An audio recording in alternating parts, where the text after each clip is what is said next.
Lights, action, camera. And we are live.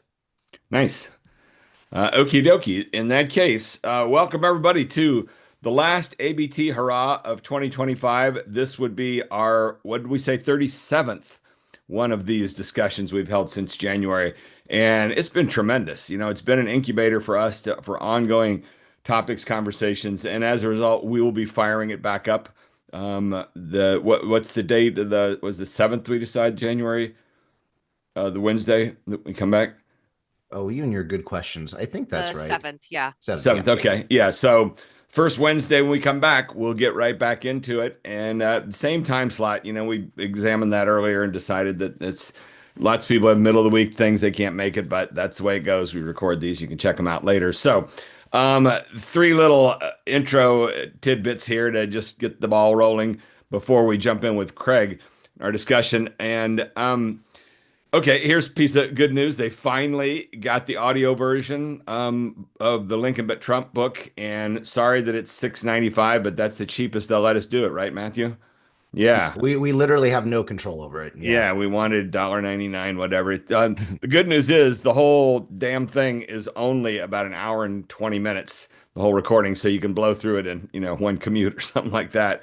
And it's my voice. I did it with my recording engineer buddy Rob, who's wonderful. So we got that out there, which is nice. Okay, second item here. This is thought of the day. Can the Democrats grasp the power importance of the singular narrative? We've talked about this all year long. Thought they might have been on a roll with no kings, but now you're seeing no kings just being pushed to the side on the shelf with all the other things that they try endlessly.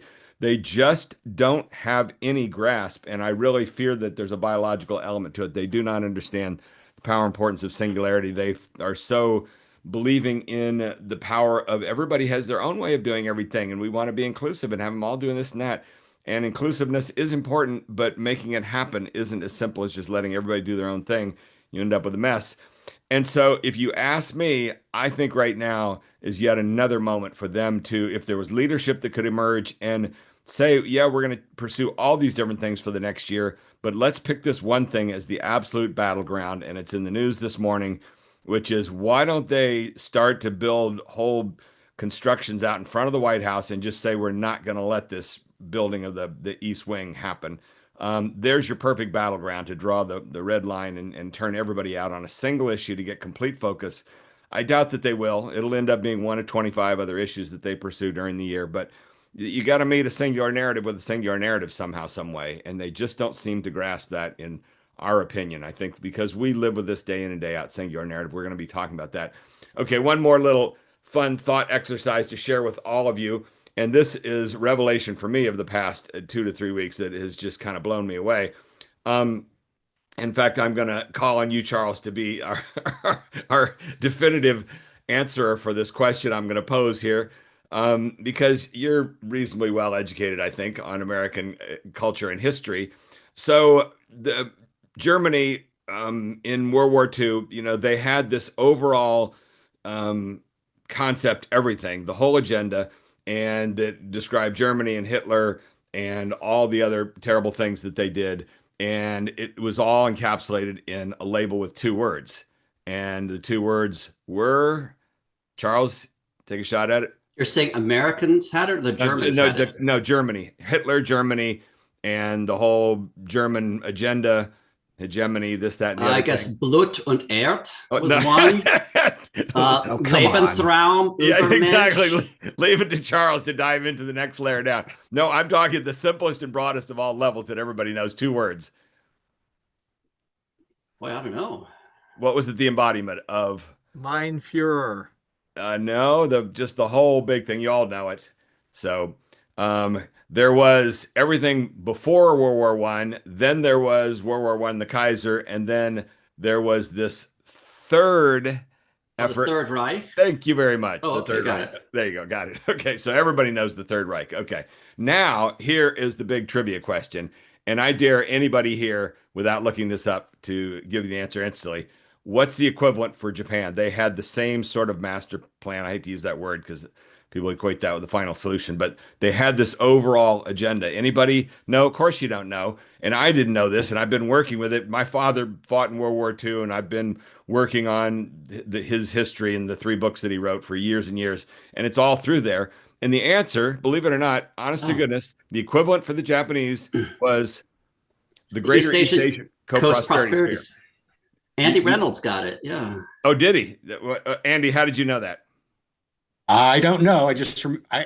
I remember hearing that a long time ago, and I thought it was so weird that it stuck with me. There you The, go. the Exactly. beautiful thing there is the co-prosperity sphere. Well, that Like was you come into Nanking and make it co-prosperity, right? that was their whole allure, exactly. And in the days after they bombed the Philippines, Manila, they bombarded it with pamphlets that were all written in English, and it was all trying to invite the Filipinos to abandon their partnership with the Americans and join in this co-prosperity vision. It was, talk about leading with the dream, Matthew. That's what they were doing. They were pitching the dream. Yeah, Andy, keep going. You had something? That's, yeah, that's one of two, I guess, ultra euphemisms that I've read about in connection with the Pacific War. The second being when the Japanese people finally heard their emperor's voice, which they had never heard, because since he was revered as a god or godlike figure. After the atomic bombs, he went on the radio to say, or somehow announced that the war has not necessarily gone as we would wish. That's one way of putting it. Yeah, Right up there with exactly. prosperity. Very nice. Okay, so anyhow, yeah, there it was. That was the Greater East Asia Co-Prosperity Sphere. That's what they were selling, and exactly after they had destroyed these nations that they conquered, they then said, "Now it's time to join us with us in co-prosperity." And then here's the Wikipedia entry, which is lengthy. And look at, they even had an acronym there, the GEACPS. For some reason, the point being of all of this stuff is that if you ABT is history as well. If you don't have an ABT dynamic to your story, it just isn't going to persist. And today, ask your average American, they can tell you all about the Third Reich. They can give you a whole lecture on it, but can't tell you the first thing about the Greater East Asia Co-Prosperity Sphere. Really fascinating to me. And anyhow, that's another piece of trivia for today. So on that note, let's have a little chit chat for a while here with Craig. And Craig's been one of our loyal participants in a lot of stuff going back 5 years ago now when we first launched the ABT course. He was in one of the first rounds.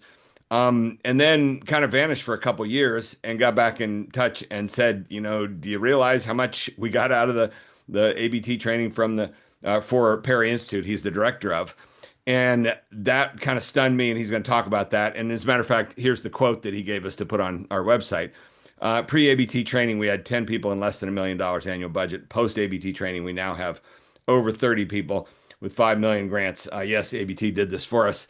And so I thought it'd be kind of nice here for last session of the year to have one good case study here on all the benefits and values that we've gotten from the ABT. And this is just one case study. So Craig, you want to give us a little bit of background on kind of the whole timeline of, you did the course. Were you in the 7th round, the one that we did in November of 2020? I think that was it. Yeah, the one that Stephen Miller, Yeah, yeah. organized. Exactly. Okay, so take us from there. I think he advertised it on the listserv, and then where to go from there? How did you manage to sign up, and what sorts of things happen? Yeah, so it was on the Coral list. So, reached a broad audience of coral reef scientists and researchers. And somebody else had brought up the ABT to me before that. So I was really excited to be able to get involved. And Stephen, got me in. And uh yeah, it was extremely helpful for us, like that quote says, help fuel our growth, help us to get our message out a little more. It was right at a good inflection point for us too, in addition to being right around the pandemic, which kind of changed everything for most people. It was also a point in our kind of early growth as an organization. We had just reformed the organization 2016, 2017, and we're just starting to get our feet under us. And this kind of let us kind of take off from there, really. And can you remember specifically how you kind of incorporated what sorts of things? So I think traditionally our funding as scientists, it's been National Science Foundation, NOAA, organizations like that. So we had a really technical focus on things. And it was also at a time when we had to open up new doors for funding, new avenues. And a lot of that was through private and corporate foundations. And I think really the big thing that ABT training helped me or helped us do was um, kind of boil things down to that singular narrative, really. Get out of the speaking to the inner circle and getting caught up in all the complexity and nuance that we love as scientists, but we're trying to sell what we do to people that all they know is that coral reefs are in the shitter right now, and trying to sell a solution to them to that. They don't know or care about all the techniques and technical side of things that we're doing. It's really just cutting through all that and um, getting the message that we do have some of the solutions to some of the problems, and can Yeah. move forward with those. Let me ask Matthew, can you go to their website, Perry Institute of Marine Science, I think, and can you read us the text that they've got there, overlying the video clip or whatever it is? They've got that one paragraph, and I was very impressed that it seems like kind of a statement of the dream. It's very Mm. optimistic. How about if you read it to us? Sure. Thriving seas, empowered communities. At Perry Institute for Marine Science, we believe in a world where our ocean thrives and people prosper. For over 50 years, we've worked across the Caribbean and beyond to innovate solutions, create opportunities, and inspire action to protect and restore ocean life for people and the planet. I think that's really great. I mean, first off, you brought in the element of time. You've told your story over 50 years, and it's all positivity, and it's maybe not full of specifics of what the dream looks like, but it's let Liz, do you want to get more specific about that's fantastic? No, it's just very positive. It's very Yeah. it's very dream statement. It's a reason to be excited, honestly. Yeah, and we've just spent the last 6 months working with a whole bunch of groups in Florida, all brought together under one large kind of collaborative thing, CCAR. Matthew was there last week, spent the week with them. They did a symposium that was all ABT talks.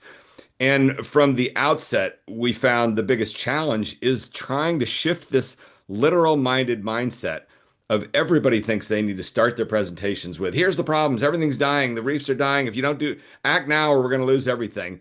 And then we have people like Nancy here, who's come along and years ago figured out that doesn't work for the long term. Nancy, any chance you feel like tossing in a comment or two on the power and importance of the dream of ocean Yeah. optimism?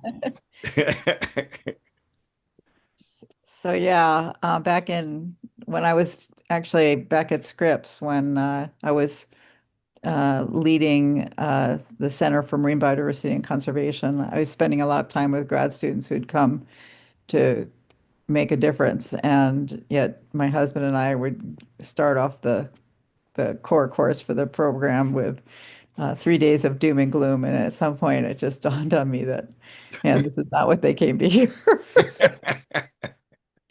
And so that's what led to the Beyond the Obituaries.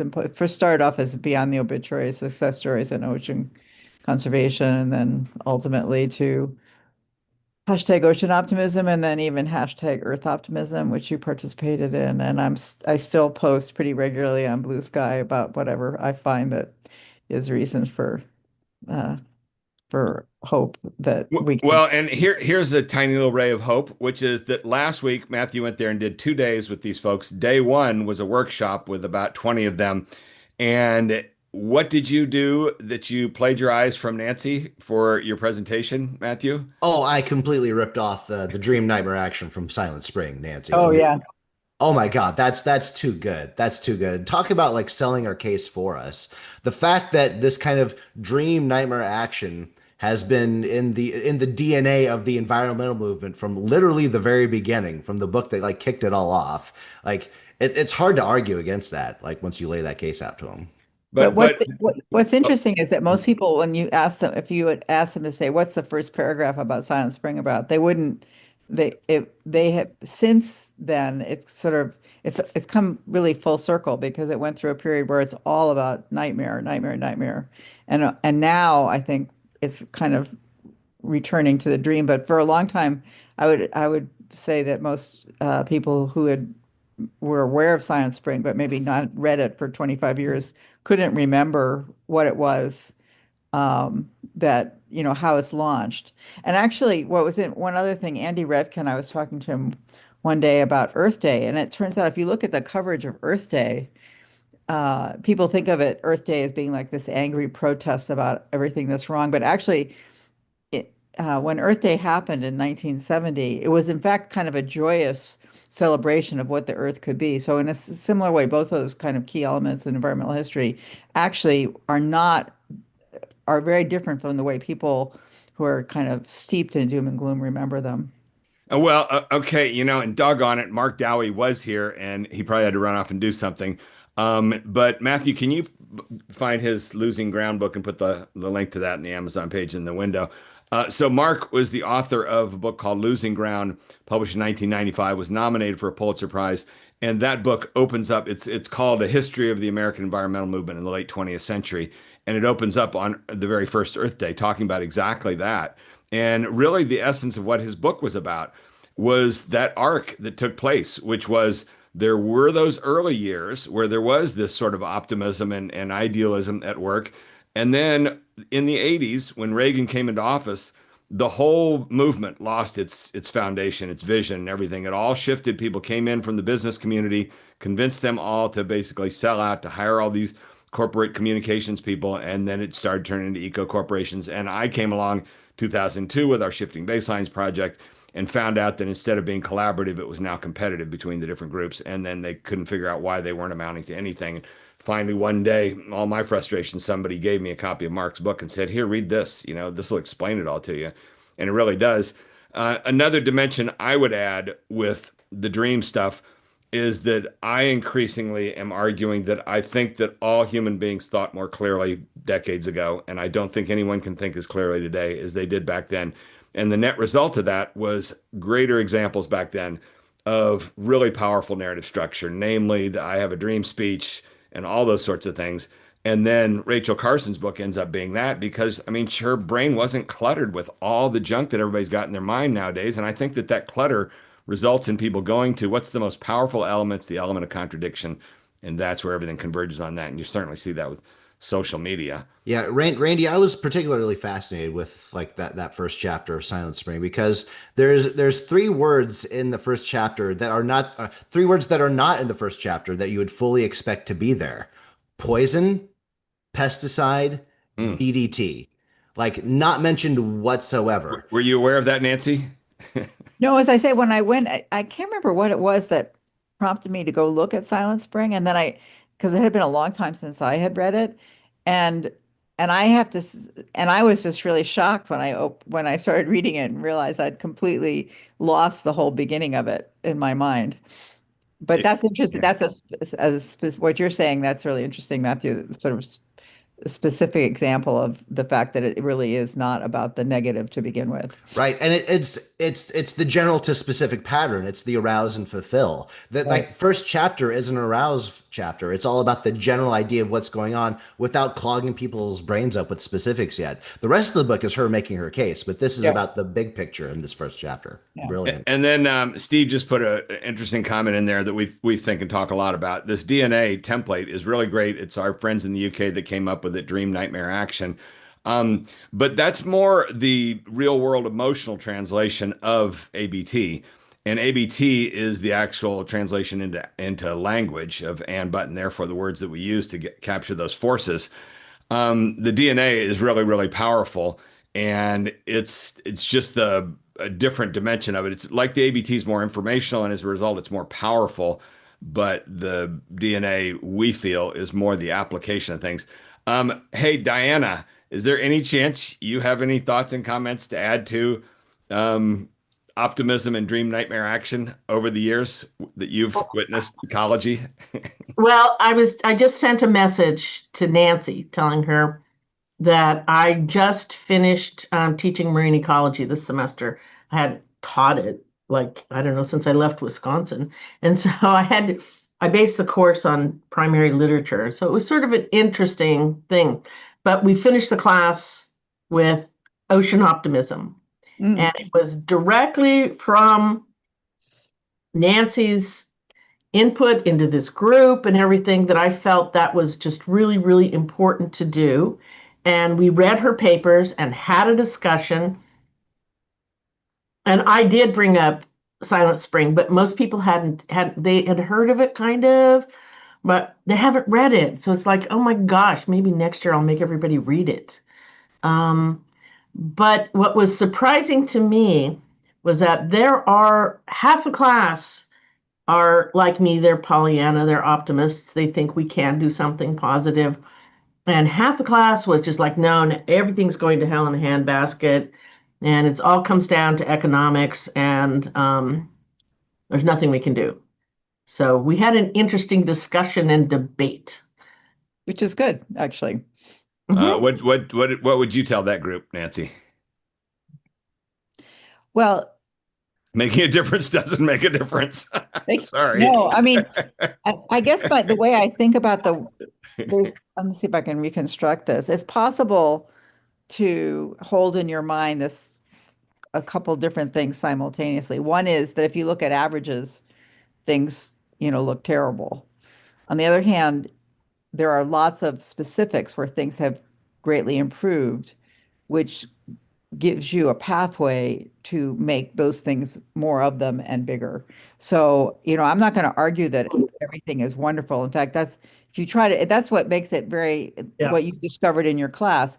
It's a very fine line between coming across as kind of completely delusional with rose-colored glasses and then making people just give up because they feel like there's nothing they can do. So you have to walk that, narrow line. That's really true. Yeah.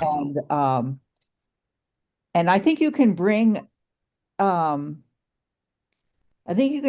people who say, no, it's hopeless back to a point of thinking about what they can do with that's why I post about the examples, because there's so many examples in the United States and around the world about, things that are actually working. Right. And then you just have to focus in on the specifics with the goal of making more of them. Well, I thought it's sort of interesting. The New York Times has this 50 states, 50 fixes sort of thing. I can't remember. I've kind of botched up the title, but they now pretty regularly write up a short story about something from one of the 50 US 50 states that is actually working. And I mean, I collect these. I've got this running Word document where I keep adding links. I mean, it's just like thousands and thousands of examples. It's just that, particularly if you say, I think part of the problem is we tend to say, okay, how have things changed since 1970? I don't know why, but people tend to use that. And if you look at that and you say, okay, things are much, much worse than they were in 1970. But if you actually look recently, things in some ways, I mean, the trajectory of decline is actually very slowed down, in some cases reversed. Okay, let me ask you. I wish Andy Revkin were here, because I talked to him a week or so ago, and he was telling me about some paper that came out recently, saying that we hit peak extinction 100 years ago, and that actually there aren't that many extinctions happening anymore, and there's changes in distributions and habitat. But in terms of actual extinctions, do you know about that article or paper, whatever? Shucks, I mean, there's peak extinction, peak oil. There are all sorts of things which suggest that you can definitely see the light at the end of the tunnel of where we're heading. I mean, of course, it could all completely fall to pieces again. I mean, it's not. I mean, that's the other fine line. It's not just getting people on board, but some people have, if people think everything's fine, then they're also you don't want them to drift into complacency. So fine, but only because we're working so damn hard to keep it fine. Yeah. Well, the point being of that, that's also something you really have to work on. So it's a tricky message to convey. And I think that's what makes it tricky to convey in the ABT context, how you frame that dream has to you have to bring people in with the feeling that something can be done, but not come off as, either completely out of touch with reality, or on the other hand, okay, I'm glad the environmentalists have taken care of it. We don't have to worry about it anymore. So it's like between those two that you have to sort of thread the needle. But I think the key point with ABT is that you need to know what your story is to begin with. And if you are thinking you're going to be an inductivist and go out there and just gather everything and come up with an ABT out of that, I don't think it's so effective for that. It's used for argumentation. Going back to that peak extinction thing, he had said the point of that paper was that there were all these species in the beginning that were super vulnerable to extinction, and humans ran through all those and did run a bunch of them to extinction. But by 100 years ago, those were all out of the game, and what's remaining now are not nearly as vulnerable. But that's a whole big topic.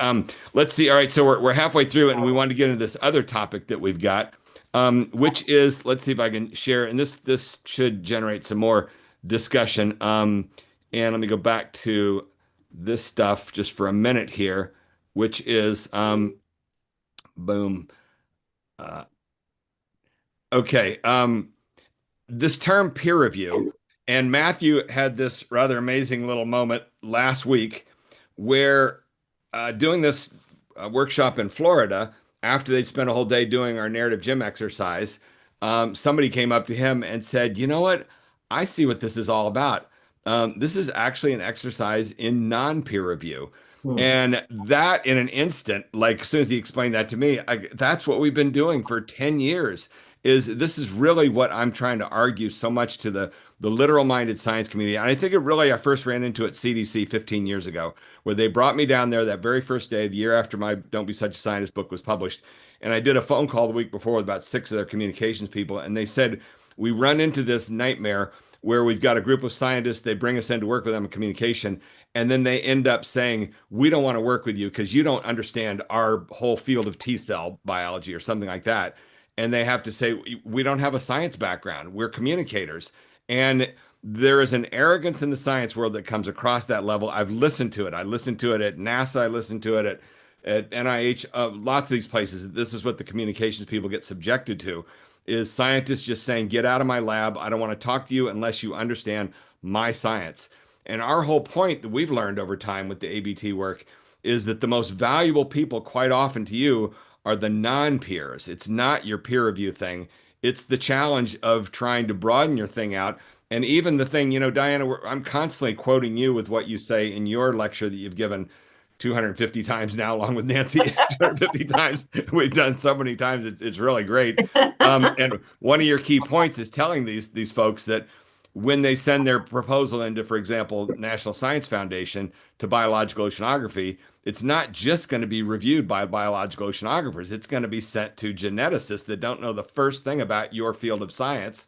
And therefore, you've got to broaden out the way that you're framing your whole thing, and you've got to think in terms. Now, the interesting thing was once I started digging in last week on this term, it turns out that there's this definition of it. So we don't want to get mixed up with this. And this says non-peer reviewed means a text that wasn't vetted by external experts for accuracy. So that label, this is a non-peer reviewed article, becomes a diminishment, a warning. This thing has not been reviewed by peers. We have nothing to do with that.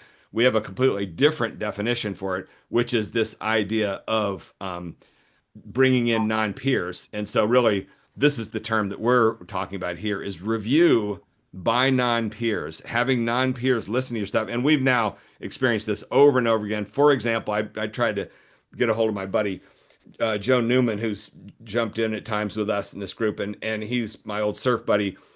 He's an expert on child behavior in the practical real world sense of it. He's got a book called Raising Lions, and he works with ADHD kids. And he doesn't have a bunch of academic papers. He's just got this real world experience, but he knows nothing about the academic science world.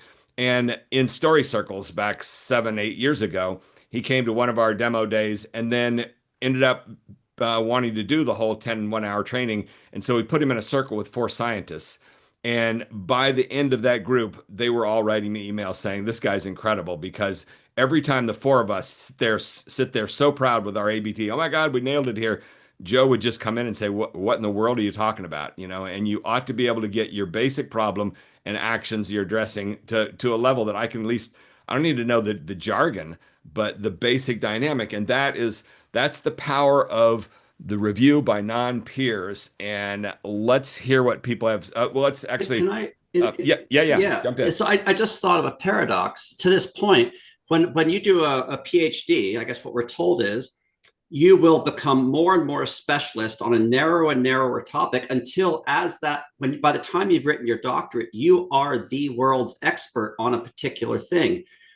And so if a given researcher is presenting their work and they are literally the world's expert on that narrow thing, then by definition, everyone else knows less than they do. So they can't talk to their peers in a sense. In a sense, everybody is more ignorant. And so it's paradoxical to claim that everybody should know the details and speak their language if they're also claiming to be the world expert on that narrow topic. But it becomes a case of self-awareness where we get this over and over again, where people don't realize that you mean nobody knows that. I mean, here's one of the all-time greatest quotes along those lines. There was a group at USC once. I was with a bunch of science and filmmakers. Got together, and one of the mathematicians guys said that I still remember, my junior high school textbook in the preface. It began with, "Who among us at one time or another hasn't marveled at the sheer beauty of the prime numbers?" Me, for starters, and that's the mindset right there, is the failure to realize actually there's only a very tiny group of people who have marveled at the sheer beauty of prime numbers. But maybe you can frame this as an ABT. Say you come into your bunch of scientists and say, yeah, the reality is each of you are the world's leading expert on topic X. But what that means is that no one else has your depth of knowledge. Therefore, they're all outer circle.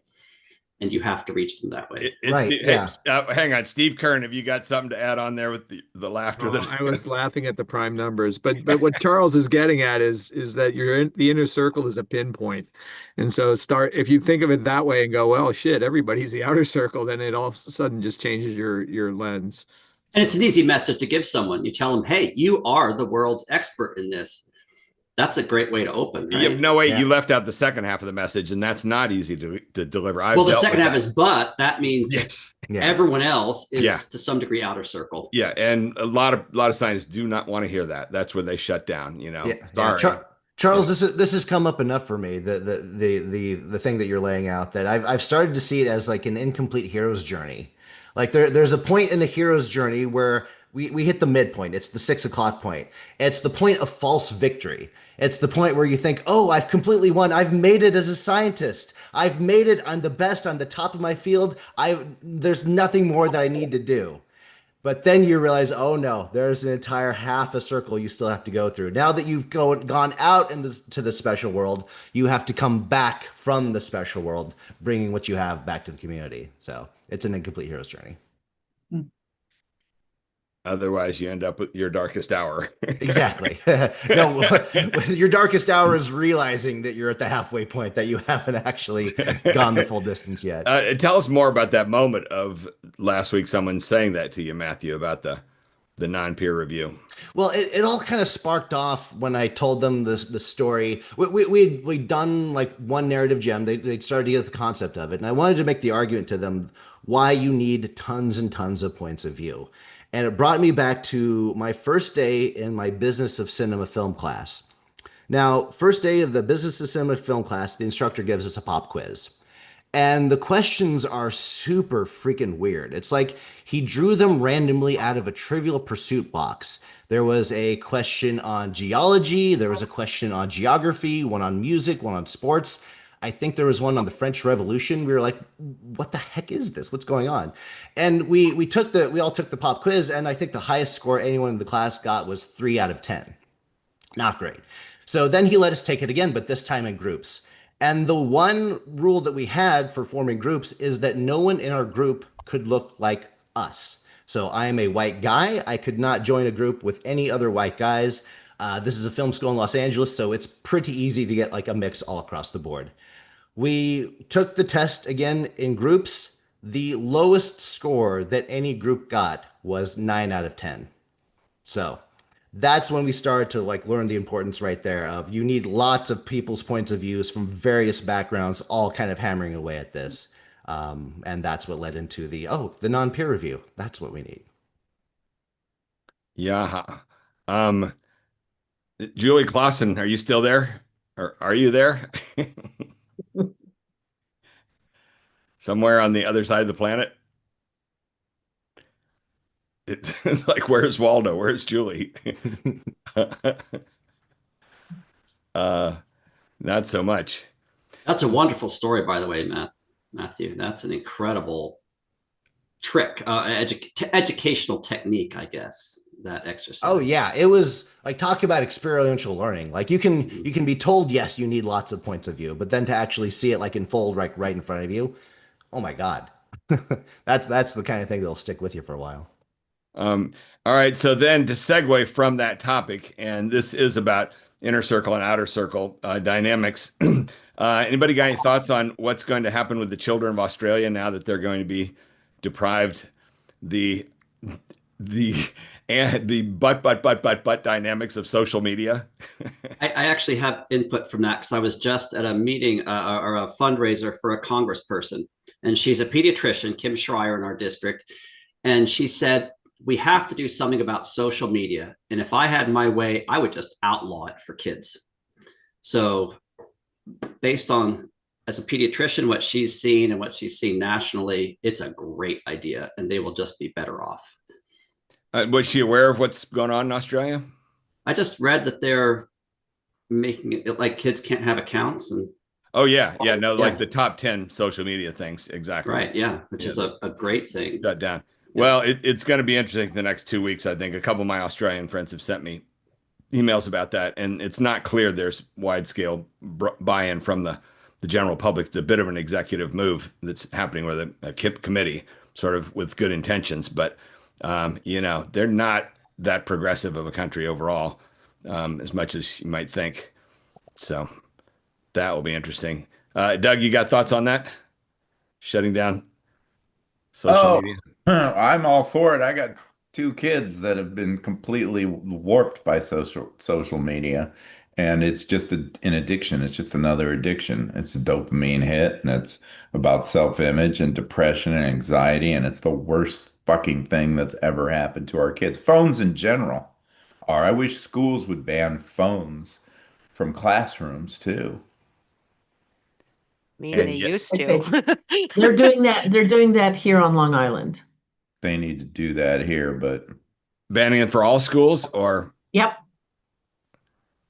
Students cannot use cell phones during school hours. And what does Mark Zuckerberg have to say about that?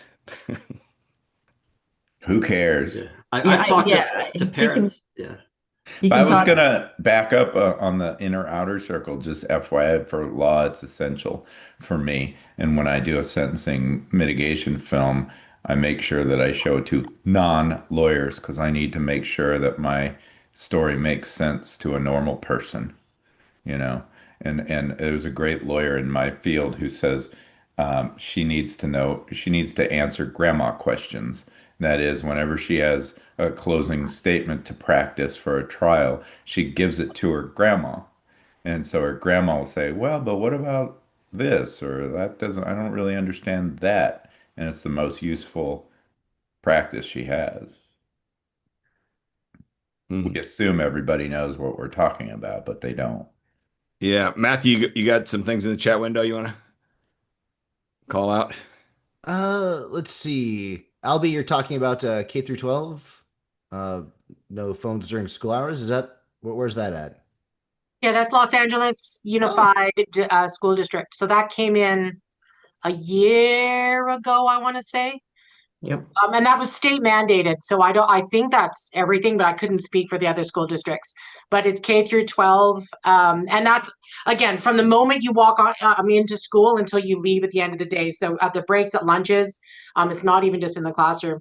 My kid's middle school has been doing that for apparently like 9 or 10 years.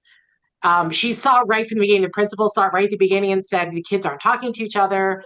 right? And so right off the bat, she says she saw the difference from, forever. So they come in and they have, they have more activities and they have whatever, and kids have to just interact. And that's the goal at LUSD. But yeah, it's from K through 12. I don't know how well it's fully being implemented. Down here in the valley, it certainly is. And yeah. Amazing. And how's it going with the mitigation videos these days, Doug? It's going great. It's going great. Do you find that they work more effectively year after year for you? Most of the time I think they have incredible results. It's all about storytelling. So, that's the most powerful way to persuade, hands down. And the video is, it's an inner outer circle thing too, because the inner circle is the courtroom, and nothing is true in a courtroom. Everyone's wearing a costume in a courtroom. It's not real life.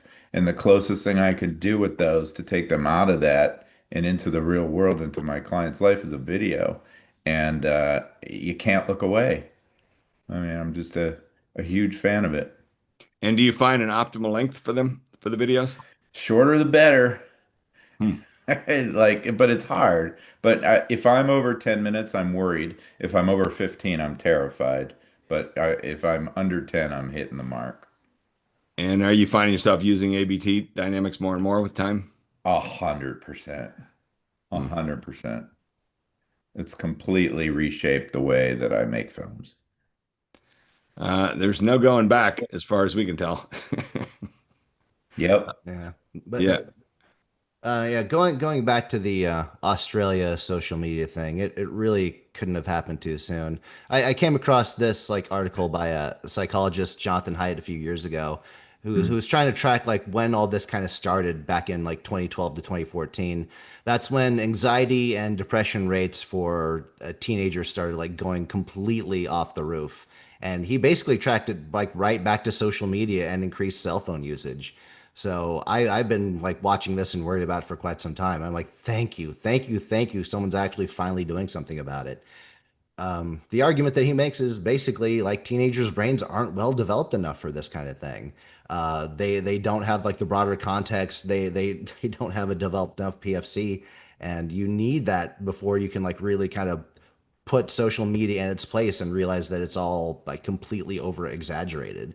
So I'm hoping that the Australia stuff is going to be a good test program for the rest of the world, really. Yeah. And of course, it's up against a government in this nation right now that is increasingly trying to block all regulation of anything to do with all that stuff. So, yeah, it adds on top of this is the availability of AI and chat GPT and things, because kids use that just to cut their homework short and therefore never learn to actually think. And I spoke with someone in college counseling at, I think, Case Western University, and she said they're getting a real problem there because their students are graduating and get fired from their jobs because they cannot function. They simply have not, because they've used chat GPT to do all their homework, they have never learned to actually do anything. And that has huge consequences. And so kids have this window of time where their brains will be shaped to learn how to think or not. And well, getting them it's as far from computers as possible is. I think it's very much like lots of young people I've met who literally can't tell you what neighborhood geographically they live in. All they can do is run GPS to get them somewhere. And if their cell phone ever goes down, I don't know how they'll ever find their way home because they've just they don't even know what East and West LA is. Yeah, they don't know if Santa Monica is north of LA. Literally, you can ask them that. Is Santa Monica north of LA or west of it? Let me look at my GPS. We adults are prone to this In all too. honesty, most of the world would fail that question too. Who knows? I mean, where East LA is, nobody knows where. Nobody even knows where downtown LA Well, is. yeah, I know, but when you live in it's your actual city that you're talking about. That's true too. But yeah, it's just that disconnection more and more and more. It's just laziness of the brain eventually. It's just everything is just give me the phone and I'll do it. But crucially, we have evolved for laziness. And there's new research about the length of time that, like, our brains, to think hard actually does not require more calories than just surfing. But there's an incremental, tiny savings, and there's evidence that we have evolved to even shave off that tiny little bit of calorie consumption by simply not thinking whenever possible. So we've evolved to be lazy, and Chat GPT and cell phones just feed right into that. Okay, so in our final 10 minutes here, at the end of the year, let's talk about the future. And Charles, if you can give us your predictions with AI. And here's the one thing that I wish people would be making more of an issue about right now is 3 years ago when ChatGPT came out, the term AI slop was not, there was zero broad awareness of that term. It's only this year that it's now emerged. And there's the geniuses coming out with ChatGPT, calling it the savior of humanity or whatever, not knowing endlessly with the world of science, unintended consequences, all of the things that happen with science. They're always racing so fast, they never can make any predictions of how things can go wrong. And I think in some people's estimate, it's going severely wrong now, ruining all these websites that were wonderful things just 2 and 3 years ago, Pinterest and things like that, and Spotify having to take down 50,000 AI generated songs a day. You know, insanity breaking out. Charles, you got any predictions for us for 2026 on where AI is headed? I think it's back to Rachel Carson's point about DDT. Humans are really great at coming up with stuff and rolling it out without in any way understanding what's going to happen or what the consequences are, and without stopping to think. And Rachel Carson hit that with DDT back in the 60s, and we're just hitting that now. That it's rolling out. We have no concept of the consequences, and we're going to be hammered. Exactly. Hey, Mark Dowie, I see you're back with us. Is there any chance you could talk for a minute or two if I ask you a question? Are you there, Mark? He's just turned it. Yeah, there you are. Cool. So while you were away, because I saw you there at the beginning, we dove into a discussion about Rachel Carson and Silent Spring, and the fact that we've looked more and more closely at it. And Matthew used it last week in the group he was working with in Florida, and how she began that book with the very DNA structure that we're talking about nowadays, narratively, of dream, nightmare, action. Before she ever got into all the things that were going wrong with Silent Spring, she began with this essay about imagine, you know, the perfect meadow and the perfect this and everything. This is how good things can be. She went from the dream, then said, now this is what it's turning into these days. There's a little bit of that parallel with your Losing Ground book, isn't there? The basic arc of it. You begin with Earth Day in 1970, I think. And don't you begin a little bit with the dream state of how the environmental movement was born and then how it began to lose track? Am I correct in that assessment for your book? Yeah, sort of. I mean, if Earth Day was 72. But, can you turn up your audio somehow? Matthew, you know why we're not hearing? Nothing I can do on my end. It's on Mark's end. Yeah, Mark, have you got an audio control there? Not now. You're muted. How's that?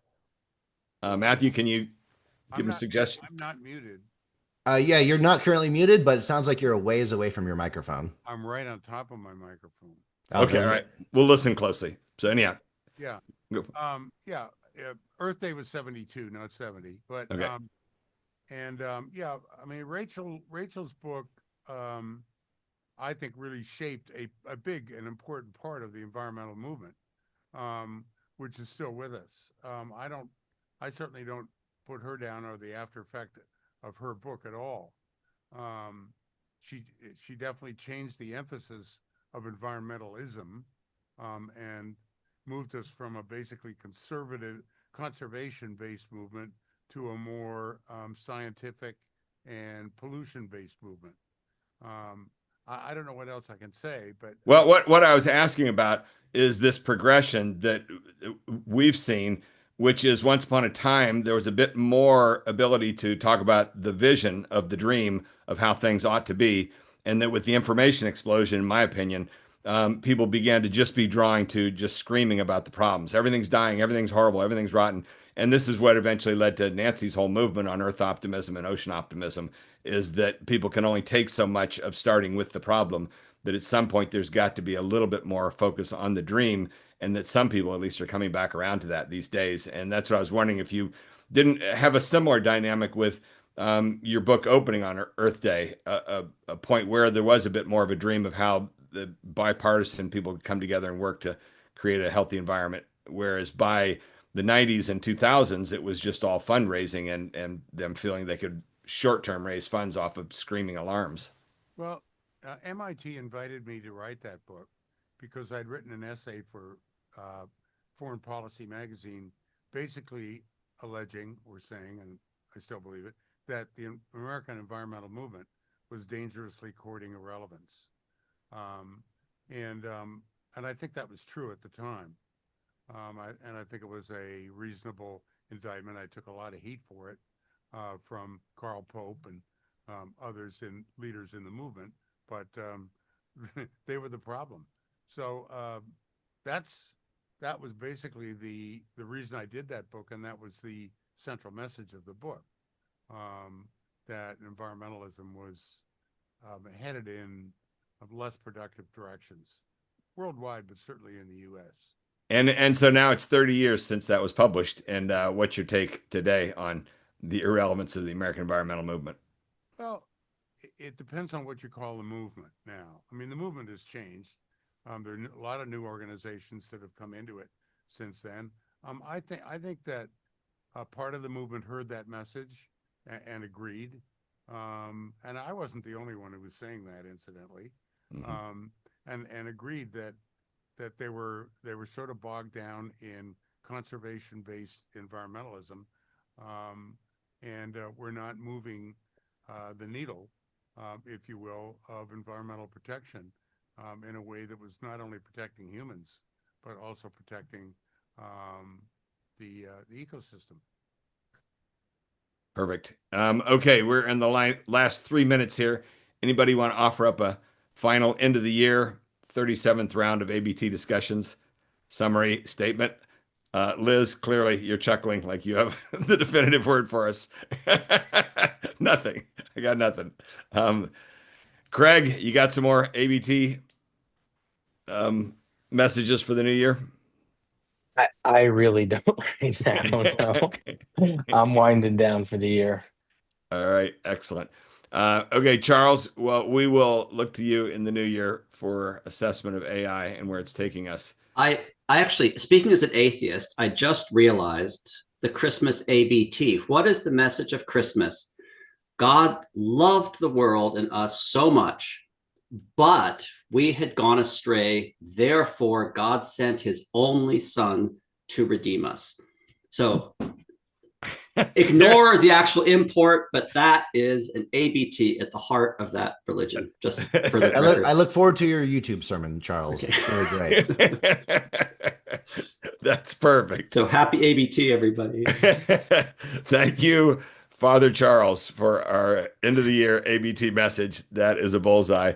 And thanks, everybody, for an excellent year of discussions. And like I said, we'll be firing back up in the new year. And happy holidays to all of you, therefore. Happy ABT. Bye-bye. Bye, everybody.